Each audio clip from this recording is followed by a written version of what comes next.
Proses perencanaan merupakan rangkaian kegiatan berpikir yang berkesinambungan dan rasional untuk memecahkan masalah dan mencapai tujuan yang lebih baik di masa depan secara sistematis. Dalam proses perencanaan diperlukan pemahaman terhadap area perencanaan, yaitu Kecamatan Banyu Putih. Kabupaten Batang merupakan salah satu kabupaten di Provinsi Jawa Tengah yang terdiri dari 15 kecamatan. Kondisi wilayah Kabupaten Batang merupakan kombinasi antara daerah pantai, dataran rendah, dan pegunungan. Dengan kondisi ini, Kabupaten Batang mempunyai potensi yang sangat besar untuk agroindustri, agrowisata, dan agrobisnis. Wilayah Meso terdiri dari 14 desa yang merupakan 11 desa di Kecamatan Banyu Putih dan 3 daerah desa di kawasan hinterland mencakup Desa Kemiri dan Desa Kalimanggis di Kecamatan Subah dan Desa Ketangan di Kecamatan Gringsing. Kecamatan Banyu Putih merupakan salah satu kecamatan di Kabupaten Batang yang berbatasan langsung dengan Laut Jawa di sebelah utara, Kecamatan Limpung di sebelah selatan, Kecamatan Gringsing di sebelah timur, dan Kecamatan Subah di sebelah barat. Kecamatan Banyu Putih memiliki luas wilayah sebesar 44,42 km persegi yang secara administratif terdiri dari 11 desa dengan pusat pemerintahan di Desa Sembung. Menurut kebijakan RT/RW Kab Batang tahun 2019 hingga 2031, Kecamatan Banyu Putih termasuk ke dalam SWP Gringsing dengan arahan utama sebagai pengembangan kawasan industri. Hal ini dibuktikan dengan adanya kawasan industri terpadu Batang KITB yang terletak di bagian utara Kecamatan Banyu Putih. Tepatnya di Desa Kedaung yang dalam pengembangannya juga direncanakan di Kecamatan Subah dan Gringsing yang juga merupakan kawasan hinterland dari Banyu Putih. Sebagian besar wilayah di Kecamatan Banyu Putih memiliki topografi yang tergolong datar dengan kemiringan lereng 0 hingga 8%. Terdapat area rawan longsor di perbatasan antara Desa Banyu Putih dan Desa Kedaung yang tergolong curam. Sektor industri pengolahan di Kecamatan Banyu Putih memiliki kontribusi 34,8% dari total PDRB Kabupaten Batang. Berkembangnya industri pengolahan seperti pabrik kayu di Kecamatan Banyu Putih menyebabkan mayoritas penduduknya bekerja sebagai buruh dan wira swasta. Sektor pertanian, kehutanan, dan perikanan juga berkembang dengan sangat baik dengan hasil perkebunan berupa jagung dan tebu yang menjadi komoditas unggulan di Kecamatan Banyu Putih. Pada tahun 2021, Kecamatan Banyu Putih memiliki jumlah penduduk sebanyak 37.035 jiwa dengan penduduk usia produktif mendominasi. Kecamatan Banyu Putih masih melestarikan tradisi dan budaya yang dilakukan turun-temurun, salah satunya adalah nyadran atau sedekah laut.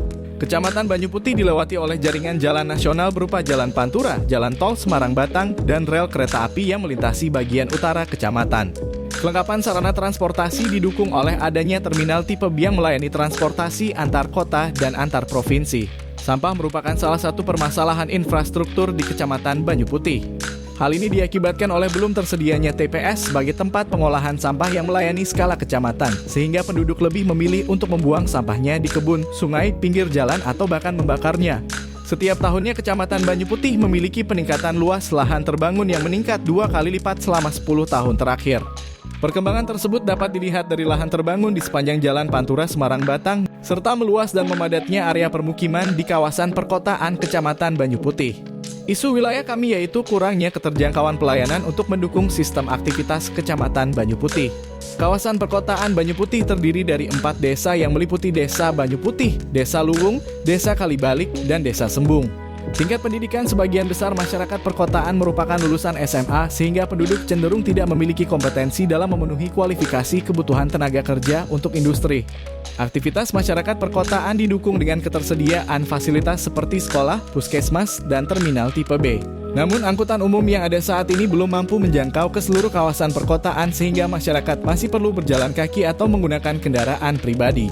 Aktivitas ekonomi yang berkembang di kawasan perkotaan yaitu industri dan perdagangan dan jasa. Isu perkotaan yang kami dapat yaitu peningkatan kualitas SDM dan pengembangan permukiman terencana untuk menunjang aktivitas industri di perkotaan. Kawasan dibatasi oleh Jalan Pantura dan Jalan Raya Banyu Putih yang mana persimpangan antara kedua jalan tersebut membentuk titik simpul yang merupakan pusat aktivitas masyarakat seperti pasar, terminal, sekolah, dan pelayanan umum. Kali Gambas berperan sebagai batas kawasan yang memisahkan kawasan pemukiman warga dengan area perkebunan. Pemusatan aktivitas-aktivitas tertentu membentuk beberapa distrik di kawasan seperti distrik perdagangan dan distrik jasa di sepanjang jalan arteri dan kolektor. Padatnya mobilisasi di Kecamatan Banyu Putih tidak didukung dengan ketersediaan lahan parkir sehingga kendaraan parkir di bahu jalan dan menghambat sirkulasi ruang. Selain itu, terdapat permasalahan pada jalur pedestrian yang ramai pejalan kaki tidak disediakan trotoar, sehingga pejalan kaki harus menggunakan di bahu jalan yang memiliki risiko kecelakaan tinggi. Maka isu kawasan yang kami ambil yaitu penataan sirkulasi ruang pusat pelayanan kawasan guna mendukung aktivitas masyarakat.